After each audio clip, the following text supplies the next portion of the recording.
സ്നേഹപൂർവ്വം ഷമ സീരിയലിൻ്റെ ലേറ്റസ്റ്റ് എപ്പിസോഡിൻ്റെ റിവ്യൂയിലേക്ക് എല്ലാവർക്കും സ്വാഗതം. അങ്ങനെ രാധികയുടെ മുടിയിലൊക്കെ ആവി പിടിപ്പിക്കുന്ന ആ കാഴ്ചയൊക്കെ കണ്ടായിരിക്കും ജയന്തി അങ്ങോട്ടേക്ക് വരുന്നത്. എന്തായി കാണുന്നത്? രാധിക മോളുടെ മുടിയുടെ കറുപ്പൊക്കെ കണ്ടപ്പോൾ ഞാനിതുപോലെ ഒന്ന് ചെയ്യണമെന്ന് വിചാരിച്ചതാണ്. അപ്പോഴേക്ക് ഫിദ മാഡം അത് ചെയ്തല്ലോ. അല്ല ഫിദ മാഡം, ഈ സാധനത്തിൻ്റെ പേരെന്താ?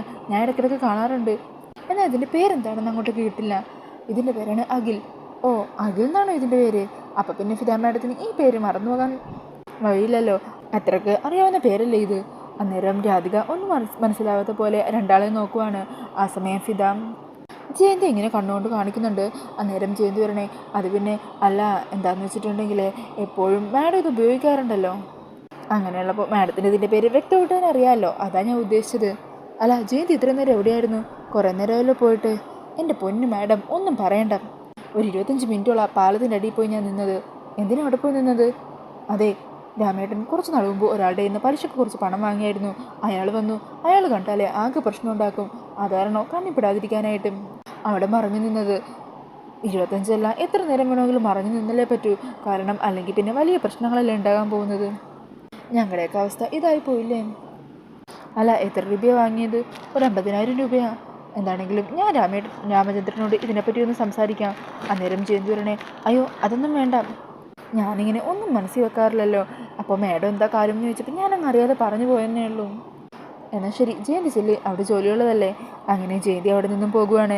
ഈ സമയം രാധിക ചിരിച്ചുകൊണ്ട് ഫിദിയെ നോക്കിക്കൊണ്ട് പറയണേ, ജയന്തി ചേച്ചി രാവിലെ തന്നെ തുടങ്ങിയിട്ടുണ്ടല്ലോ. അത് അങ്ങനെ ആയിരിക്കുമല്ലോ. ജയന്തി അവരുടെ കഷ്ടപ്പാട് കാരണം ഓരോന്നിങ്ങനെ പറഞ്ഞുകൊണ്ടിരിക്കും. നമ്മൾ നമ്മുടേതായ രീതിയിൽ നമുക്ക് പറ്റുന്ന സഹായം ചെയ്ത് നമ്മളായി തന്നെ നിൽക്കാം. പിന്നീട് കാണിക്കുന്നത് രാത്രിയിലും ജയന്തി രാമചന്ദ്രനും ഫിദയുടെ വീട്ടിലേക്ക് നടന്നു പോയിക്കൊണ്ടിരിക്കുകയാണ് കേട്ടോ.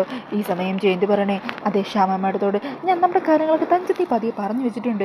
ഇനി നിങ്ങളോട് എന്തെങ്കിലും വന്ന് ചോദിക്കുമ്പോൾ നിങ്ങൾ വെറുതെ ഇല്ലാത്തൊന്നും പറയാൻ നിൽക്കണ്ട. നമ്മൾ മാക്സിമം നമ്മുടെ കാര്യങ്ങളൊക്കെ പറഞ്ഞാൽ മാഡത്തിൻ്റെ ഇന്ന് കുറച്ചെങ്കിലും പണം മേടിക്കാൻ പറ്റുള്ളൂ. അന്നേരം രാമചന്ദ്രൻ പറയണേ, അടി ഇതൊക്കെ കുറച്ച് കൂടുതലാണ് കേട്ടോ. ശ്യാമ മാഡം നമ്മളെ എങ്ങനെയൊക്കെയാണ് സഹായിച്ചതെന്ന് നിനക്ക് അറിയാവുന്നുള്ള കാര്യമല്ലേ? എത്ര നമ്മൾ ചോദിക്കുക പോലും ചെയ്ത് എത്ര രൂപയാണ് മാഡം നമുക്ക് തന്നിട്ടുള്ളത്? അതിനൊക്കെ നീ കണക്ക് സൂക്ഷിച്ചിട്ടില്ലായിരിക്കും. എന്നാലേ എൻ്റെ കയ്യിൽ ഇതിനൊക്കെ കണക്കുണ്ട്. ലക്ഷങ്ങളാണ് മാഡം നമുക്ക് തന്നിട്ടുള്ളത്. നമ്മൾ ഒന്ന് പറയുക പോലും ചെയ്യാതെ മാഡം ഇത്ര സഹായം നമുക്ക് ചെയ്യുമ്പോൾ നമ്മളിങ്ങനെ പണം ചോദിച്ച് ബുദ്ധിമുട്ടിപ്പിക്കുന്നത് ശരിയല്ല. ശ്യാമ മാഡം മോളുടെ മകൾക്കൊപ്പം കുറച്ച് ദിവസം സന്തോഷത്തോടെ ജീവിക്കാനാണ് ഇങ്ങോട്ടേക്ക് വന്നിരിക്കുന്നത്. അവർക്ക് ആവശ്യത്തിനുള്ള സന്തോഷത്തിനും സമാധാനത്തിലുള്ള കാര്യങ്ങളാണ് നമ്മൾ ചെയ്തു കൊടുക്കേണ്ടത്. നിനക്ക് മനസ്സിലാവുന്നുണ്ടോ? അങ്ങനെ അവർ സംസാരിച്ച് നിൽക്കുന്ന സമയത്തായിരിക്കട്ടോ അകത്ത് നിന്ന് രാധികയുടെ പാട്ട് കേൾക്കുന്നത്. അങ്ങനെ ആ പാട്ട് കേൾക്കുന്നതും രണ്ടാളും അത് ശ്രദ്ധിക്കണേ. ജയന്തി ചോദിക്കുക, അല്ല എവിടുന്ന് ഈ പാട്ട്? എന്ത് രസമാണ് കേൾക്കാൻ. അങ്ങനെ രണ്ടാളും കൂടി അകത്തേക്ക് കയറി ചെല്ലുമ്പോഴായിരിക്കും സന്ധ്യയ്ക്ക് വിളക്ക് വെച്ച് അവിടെ നിന്ന് പ്രാർത്ഥന ജപം ഒരു പാട്ടൊക്കെ പാടിക്കൊണ്ടിരിക്കുന്ന രാധികനെ കാണുന്നത്. അതുകണ്ട് അവർ രണ്ടുപേരും രാധിക തന്നെ ഇങ്ങനെ നോക്കി നിൽക്കുവാണ്. ഈ സമയം രാധികയുടെ ആ പാട്ട് ആസ്വദിച്ച് ശ്യാമയും തൊട്ടരികി നിൽക്കുന്നുണ്ടാകും. അങ്ങനെ പാട്ടൊക്കെ പാടി പൂർത്തിയായി പ്രാർത്ഥിച്ചു കഴിഞ്ഞ് രാധിക അവിടെ നിന്ന് എണീക്കുകയാണ് കേട്ടോ. ഈ സമയം രാമചന്ദ്രൻ പറയണേ, എൻ്റെ മാഡം ഒരു കാര്യം പറയാമല്ലോ. ഇത്ര നാൾ ഇത് വെറും ഒരു ബിൽഡിംഗ് ആയിരുന്നു, ഇപ്പോഴാണ് ഇതൊരു വീടായി മാറിയത്. എന്ത് രസമായിട്ടാണ് മോള് പാടുന്നത്. അന്നേരം ശ്യാമയും പറയുന്നുണ്ട്, ശരിയാ, മോളുടെ പാട്ടിൽ ലയിച്ച് നിൽക്കുമായിരുന്നു ഞങ്ങളെല്ലാവരും. അത്രയ്ക്ക് ഗംഭീരമായിട്ടുണ്ട്.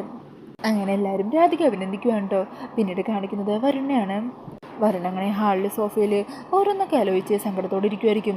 ഈ സമയത്തായിരിക്കും അതുവഴി പോകുന്ന പ്രിയങ്ക അവിടെ ഇരിക്കുന്ന വരുണിനെ കാണുന്നത്. അങ്ങനെ പതിയെ വരുണിൻ്റെ അരികിലേക്ക് ചെന്ന് കുറച്ച് റൊമാൻറ്റിക്കായിട്ട് സംസാരിച്ചാലോ എന്ന് വിചാരിച്ച് പ്രിയങ്ക മുമ്പോട്ട് നടക്കുമായിരിക്കും. പെട്ടെന്നാണ് രാവിലെ നടന്ന സംഭവങ്ങളെക്കുറിച്ച് പ്രിയങ്ക ഓർക്കുന്നത്. ചായയുമായിട്ട് ചെന്നപ്പോൾ വരുൺ ചായ തട്ടി തെറിപ്പിച്ച് പ്രിയങ്കയുടെ കൊങ്ങക്ക് നെക്കിയില്ലേ. അങ്ങനെ ആ സംഭവങ്ങളൊക്കെ ഓർത്തിട്ട് പ്രിയങ്ക പിന്നോട്ട് വരഞ്ഞു നിൽക്കുവാണ്. ഈ സമയം ഈ കാഴ്ച കണ്ടായിരിക്കും ഉർവശി താഴത്തേക്ക് വരുന്നത്. അന്നേരം ഉർവശി പ്രിയങ്കേനെ മാറ്റി നിർത്തുക. എന്നിട്ട് ചോദിക്കണേ, എന്തു പറ്റി? ഒന്നുമില്ല ചെറിയമ്മേ. നീ ഇപ്പോൾ വരുണിനോട് സംസാരിക്കാമെന്നും അവൻ്റെ അരികിലേക്ക് പോകുമെന്നല്ലേ വിചാരിച്ചത്? പക്ഷെ രാവിലത്തെ സംഭവങ്ങൾ ഓർത്ത് നിനക്ക് പേടി അല്ലേ? അത് പിന്നെ ചെറിയമ്മേ, എൻ്റെ പ്രിയങ്കയെ നീ ഇങ്ങനെ അകന്നു മാറി നിൽക്കുകയല്ല വേണ്ടത്. അവൻ്റെ അരികിലേക്ക് ചെല്ലണം. നീ കുറച്ചുകൂടി ഒന്ന് റൊമാൻറ്റിക് ആവണം. ഒരാണിൻ്റെ മനസ്സിലൊക്കെ നിന്നെപ്പോലൊരു സുന്ദരിയായ പെണ്ണിന് കഴിയും. നിന്നെ കണ്ട ആരാ പ്രിയങ്കയെ നിൻ്റെ മുമ്പിൽ മയങ്ങി വീഴാത്തത്? അതുകൊണ്ട് തന്നെ നീ ഒട്ടും മടിച്ചു നിൽക്കണ്ട. നീ അങ്ങോട്ടേക്ക് ചെന്ന് വരുണിനെ സ്നേഹിക്കാൻ നോക്ക്. അങ്ങനെ പറഞ്ഞ് പ്രിയങ്കയെ ഊതി തള്ളി വിടുവാണ്. എന്നിട്ട് ഉർവശി പറയണേ, ഞാനിതിനെ വെറുതെ ഒരു തല്ല് കാണാനുള്ള അവസരം പാഴാക്കി കളയുന്നത്. അങ്ങനെ പറഞ്ഞ് അവിടെ മറിഞ്ഞു നിൽക്കുവാണ് ഉർവശി. ഈ സമയം പ്രിയങ്കയാണെങ്കിൽ വരുണിൻ്റെ ബാക്കിലൂടെ ചെന്ന് കെട്ടിപ്പിടിക്കുവാണ്. അന്നേരം പ്രിയങ്കയെ കാണുന്നതും വരുൺ പ്രിയങ്കയെ തള്ളി മാറ്റുക. എടി, നിന്നോട് ഞാൻ 100 വട്ടം പറഞ്ഞിട്ടില്ലേ എന്നെ തുടരുതെന്നും. മോശം പിടിച്ചവൾ എന്നും പറഞ്ഞ് പ്രിയങ്കയെ തള്ളി താഴത്തേക്കിടുവാണ്. എന്നിട്ട് അവിടെ ഇരിക്കുന്ന ഫ്ലവർ വൈസ് എടുത്ത് അത് വെച്ച് പ്രിയങ്കേൻ്റെ തലമണ്ടയ്ക്ക് അടിക്കാൻ തുടങ്ങുമായിരിക്കും. ഈ സമയത്തായിരിക്കട്ടോ ഈ കാഴ്ച കണ്ട് പത്മിനി അങ്ങോട്ടേക്ക് വരുന്നത്. അത് കണ്ട പത്മിനി വരുൺ എന്നും പറഞ്ഞ് വിളിച്ച് വരുണിനെ തടയുവാണ്. ഈ സമയം മുത്തശ്ശിയും ഉർവശിയൊക്കെ അങ്ങോട്ടേക്ക് ഓടി വരുന്നുണ്ട്. അന്നേരം പത്മിനി ചോദിക്കണേ, എന്തായി കാണിക്കുന്നത്? അന്നേരം വരുൺ പൊട്ടിത്തെറിക്കുവാണ് കേട്ടോ പത്മിനിയോട്. നിങ്ങളെല്ലാവരും കൂടിയല്ലേ ഈ നാശം പിടിച്ചവളെ എൻ്റെ മുമ്പിലേക്ക് ഇങ്ങനെ പറഞ്ഞു വിടുന്നത്? ഒരു കാര്യം ഞാൻ എല്ലാവരോടും പറഞ്ഞേക്കാം, ഇനി ഇവളെ ഇതുപോലെ എന്തെങ്കിലും വേഷം കിട്ടിച്ചിട്ട് മുമ്പിലേക്ക് വന്നാലേ ഞാൻ പിന്നെ ഇവളെ ജീവനോട് വെച്ചേക്കില്ല. നിങ്ങൾ എല്ലാവരും കേൾക്കാൻ വേണ്ടി പറയുവാണ്. അധികം വൈകാതെ തന്നെ ഞാൻ രാധികയെ ഈ കണിമംഗലത്തേക്ക് തന്നെ തിരികെ കൂട്ടിക്കൊണ്ടുവരും. എല്ലാ സത്യങ്ങളും മനസ്സിലാക്കി അമ്മ തന്നെ രാധികയെ കൈപിടിച്ച് ഈ വീട്ടിലേക്ക് കയറ്റും. ആ ദിവസത്തിനായിട്ടാണ് ഞാൻ കാത്തിരിക്കുന്നത്. ഇനി മേലെ ഇമാതിരിയുള്ള കോപ്രായങ്ങളായിട്ട് നീ എൻ്റെ മുമ്പിൽ വന്ന പിന്നെ നിന്നെ ഞാൻ വെച്ചേക്കില്ലടി. അങ്ങനെ പറഞ്ഞ് വരും നേരെ മുകളിലേക്ക് കയറി പോകുവാണ്. ഈ സമയം ഉർവശി പ്രിയങ്കയെ ചേർത്ത് പിടിച്ചുകൊണ്ട് വരണേ, എന്താ ഏട്ടത്തി ഇതൊക്കെ? എന്തൊക്കെ ഇവിടെ നടക്കുന്നത്? ഇനി അധികം വൈകാതെ കണിമംഗലത്തുള്ളൊരു പെണ്ണിനെ കഴുത്ത് ഞെരിച്ച് കൊന്നു എന്നുള്ള വാർത്തയായിരിക്കും ആൾക്കാർ പറഞ്ഞു നടക്കാൻ പോകുന്നത്. പ്രിയങ്കെ മോളെ നീ ഇങ്ങ് വാ എന്ന് പറഞ്ഞ പ്രിയങ്കയും കൂട്ടി ഉർവശി അവിടെ നിന്നും പോകുവാണ്.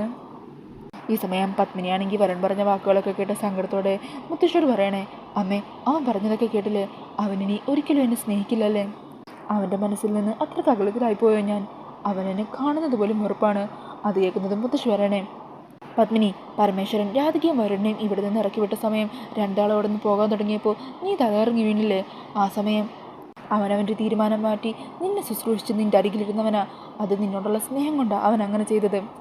ഈ സമയം പ്രിയങ്ക ഇതെല്ലാം മറഞ്ഞു നിന്ന് ശ്രദ്ധിക്കുന്നുണ്ടാകും. അന്നേരം മുത്തശ്ശി പറയണേ, നീയാണ് അവൻ്റെ മനസ്സ് മനസ്സിലാക്കാതെ നിൻ്റെ വാശി അവനിൽ അടിച്ചേൽപ്പിക്കാൻ ശ്രമിക്കുന്നത്. അവനപ്പോൾ ഇങ്ങനെയല്ലാതെ പിന്നെ എങ്ങനെയാണ് പ്രതികരിക്കേണ്ടത്? അധികം വൈകാതെ തന്നെ സത്യങ്ങളെല്ലാം നിനക്ക് മനസ്സിലാകും. രാധികയുടെ വരുണിൻ്റെ ഭാഗത്താ ശരിയെന്ന് നീ തിരിച്ചറിയും. അന്ന് നീ തന്നെ വരുണിനൊപ്പം നിൽക്കും. അല്ലാതെ ഇപ്പോൾ ഇതിനെക്കുറിച്ച് എനിക്ക് കൂടുതലൊന്നും പറയാനില്ല. അങ്ങനെ പറഞ്ഞ മുത്തശ്ശി അവിടെ നിന്നും പോകുവാണ് കേട്ടോ. ഈ സമയം പ്രിയങ്കയാണെങ്കിൽ പത്മിനിയുടെ അരികിലേക്ക് വരുക. അമ്മേ, ഇനി ഞാൻ കാരണം അമ്മയുടെ വരുണിൻ്റെ ഇടയിൽ ഒരു പ്രശ്നം ഉണ്ടാകണ്ട. ഇതെല്ലാം എല്ലാ പ്രശ്നത്തിനും കാരണം ഞാനല്ലേ? വരുൺ എന്നെ കാണുന്നത് പോലും ഇഷ്ടമല്ല. ഞാൻ സ്നേഹിക്കുന്ന ആൾക്ക് എന്നെ വേണ്ടെങ്കിൽ പിന്നെ ഞാൻ എന്തിനാമേ? അതുകൊണ്ട് എൻ്റെ നശിച്ച ജീവിതം ഞാൻ തന്നെ അങ്ങ് ഇല്ലാതാക്കിക്കോളാം. ഞാൻ എവിടെയെങ്കിലും പോയി മരിച്ചോളാം. പിന്നെ വരുണിൻ്റെ ഇഷ്ടത്തിനനുസരിച്ച് എന്താണെന്ന് വെച്ചാൽ ആയിക്കോട്ടെ. മോളെ അങ്ങനെയൊന്നും പറയല്ലേ. നീ തളരാതിരിക്കുക. ഏറ്റവും അവസാനം നന്മയുടെ ഭാഗത്തല്ലേ വിജയം ഉണ്ടാകുള്ളൂ. അങ്ങനെ പറഞ്ഞ് പ്രിയങ്കയെ ആശ്വസിപ്പിക്കുവാണ് കേട്ടോ പത്മിനി. പിന്നീട് കാണിക്കുന്നത് രാത്രിയിൽ വഴിയൊരുക്കി കാത്തു നിൽക്കുന്ന ജയന്തിനെയാണ്. ഈ സമയം ഐശ്വര്യ ജയന്തിൻ്റെ ഫോണിലേക്ക് വിളിക്കുക. അന്നേരം ജയന്തി ചോദിക്കണേ, മാഡം എവിടെ എത്തി? ഞാനിവിടെ കുറേ നേരം കാത്തു നിൽക്കുമോ? ഞാൻ എന്താ വന്നുകൊണ്ടിരിക്കുമോ ജയന്തി? അല്ല, ഞാൻ എന്താ അമ്പലത്തിലേക്ക് പോകുന്ന വഴീൻ്റെ അവിടെയാണ് നിൽക്കുന്നത്. ആ ശരി, ഞങ്ങളിതാ ഉടനെ എത്തിക്കോളാം. അങ്ങനെ പറഞ്ഞ് കോൾ കട്ടാക്കുവാണ്. ഈ സമയം മാലതി ഐശ്വര്യയോട് ചോദിക്കണേ, അല്ല മാഡം അവരെ വിശ്വസിക്കാമോ? ശ്യാമ മാഡം ഇത്രയും നാളും ഇവരെ ആവശ്യമുള്ള പൈസയൊക്കെ കൊടുത്ത് ഇത്തരം വിശ്വാസ്യതയോടെ സംരക്ഷിക്കുന്നവരല്ലേ? അങ്ങനെയുള്ളപ്പോൾ അവർ നമ്മളോട് കൂറ് കാണിക്കുമെന്ന് തോന്നുന്നുണ്ടോ? എനിക്കെന്തോ ഒരു സംശയമുള്ള പോലെ. അന്നേരം ഐശ്വര്യ പറയണേ, നമുക്കെന്താണെങ്കിലും ഇപ്പോൾ ശ്യാമയുമായിട്ട് നേരിട്ടൊരു യുദ്ധത്തിന് പോകാൻ പറ്റില്ല. അത് നമുക്കും ആരോഗ്യത്തിന് കേടാണ്. ശ്യാമയുടെ സ്വഭാവം ഇപ്പോൾ ആകെ മാറിയിരിക്കുക. അവൾ എന്തിനും തയ്യാറായി നടക്കുക. അപ്പം നമ്മൾ സൂക്ഷിച്ചേ പറ്റൂ. അമ്മക്കും മോൾക്കും വേണം അപകടം ഉണ്ടാക്കാൻ. അതിന് ജയന്തി തന്നെയാണ് നമുക്ക് പറ്റിയ കരു. അവളെ എങ്ങനെ നമ്മുടെ വഴിക്ക് കൊണ്ടുവരണമെന്നൊക്കെ എനിക്ക് നന്നായിട്ടറിയാം. പിന്നീട് കാണിക്കുന്നത് റൂമിൽ കിടന്നുറങ്ങുന്ന രാധികനെയാണ് കേട്ടോ. ഈ സമയം ശ്യാമ പർദ്ദയൊന്നും വിടാതെ സാരിയൊക്കെ അണിഞ്ഞ് രാധികയുടെ റൂമിലേക്ക് പതിയെ വന്ന് ഡോർ തുറന്ന് നോക്കുവാണ്. അന്നേരം ഉറങ്ങിക്കിടക്കുന്ന രാധികയെ കാണുവാണ് കേട്ടോ. അങ്ങനെ ശ്യാമ രാധികയുടെ അരികിലേക്ക് ചെല്ലുവാണ്. മുഖംമൂടിയൊന്നുമില്ലാതെ ശ്യാമ തൻ്റെ മോളെ തന്നെ നോക്കി രാധികയുടെ അരികിൽ തന്നെ നിൽക്കുമായിരിക്കും. എന്നിട്ട് രാധികയുടെ അരികിലേക്ക് പോയി രാധികയുടെ മുടിയിൽ പതിയെ തലോടി നെറ്റിയിലൊരു ഉമ്മ കൊടുക്കുക. അതിനുശേഷം രാധികയ്ക്ക് പുതപ്പൊക്കെ നേരിട്ട് കൊടുത്തിട്ട് അവിടെ നിന്നും പോകുവാണ്. പിന്നീട് കാണിക്കുന്നത് ജയന്തിയുടെ അരികിലെത്തുന്ന ഐശ്വര്യനെയാണ് കേട്ടോ. അങ്ങനെ ഐശ്വര്യ മാലതിയും കൂടി ജയന്തിൻ്റെ അരികിലേക്ക് ചെല്ലുക. ആ ജയന്തി, കുറേ നേരമല്ലേ നിൽക്കാൻ തുടങ്ങിയിട്ട്? എൻ്റെ മാഡം, എനിക്ക് പരിചയമുള്ള 2-3 പേരെയൊക്കെ ഞാൻ കണ്ടു. എന്താ ഈ സമയത്ത് ഇവിടെ നിൽക്കുന്നത്? ആരെ കാണാൻ നിൽക്കുക എന്നൊക്കെ 100 ചോദ്യമായിരുന്നു. അല്ല മാഡം, എനിക്ക് വേണ്ടി കൊണ്ടുവരാമെന്ന് പറഞ്ഞ സാധനം കൊണ്ടുവന്നോ? പിന്നല്ലാതെ. മാലതി അതിങ്ങ് കൊടുത്തേ. അങ്ങനെ ആ ഒരു ജ്വല്ലറി ബോക്സ് ജയന്തിക്ക് കൊടുക്കുവാണ്. അതിലെ മാല കണ്ട് വിശ്വസിക്കാനാവാതെ കണ്ണും തള്ളി നിൽക്കുവാണ് കേട്ടോ ജയന്തി. അയ്യോ മാഡം, എന്നാലും പറഞ്ഞതുപോലെ ഇതെനിക്ക് വേണ്ടി മാഡം കൊണ്ടുവന്നല്ലോ. അയ്യോ, എനിക്കിത് വിശ്വസിക്കാനേ പറ്റുന്നില്ല എന്നും പറഞ്ഞ് ആ മാലയൊക്കെ കഴുത്തിൽ വെച്ച് കണ്ണ് മഞ്ഞളിച്ച് നിൽക്കുവാണ് ജയന്തി. അങ്ങനെ ഇത് കണ്ട സന്തോഷത്തോടെ ചിരിച്ചുകൊണ്ട് നിൽക്കുന്ന ഐശ്വര്യനെയും മാലതിനെയൊക്കെ കാണിച്ചുകൊണ്ടാണ് എപ്പിസോഡ് തീരുന്നത്. അപ്പോൾ ഈ ഒരു റിവ്യൂ ഇഷ്ടമായിട്ടുണ്ടെങ്കിൽ മറക്കാതെ വീഡിയോ ഒന്ന് ലൈക്ക് ചെയ്യണേ. ഇതുപോലുള്ള കൂടുതൽ റിവ്യൂസിനായിട്ട് ഈ ചാനലൊന്ന് സബ്സ്ക്രൈബ് ചെയ്തും കൂടി സപ്പോർട്ട് ചെയ്യണേ. താങ്ക്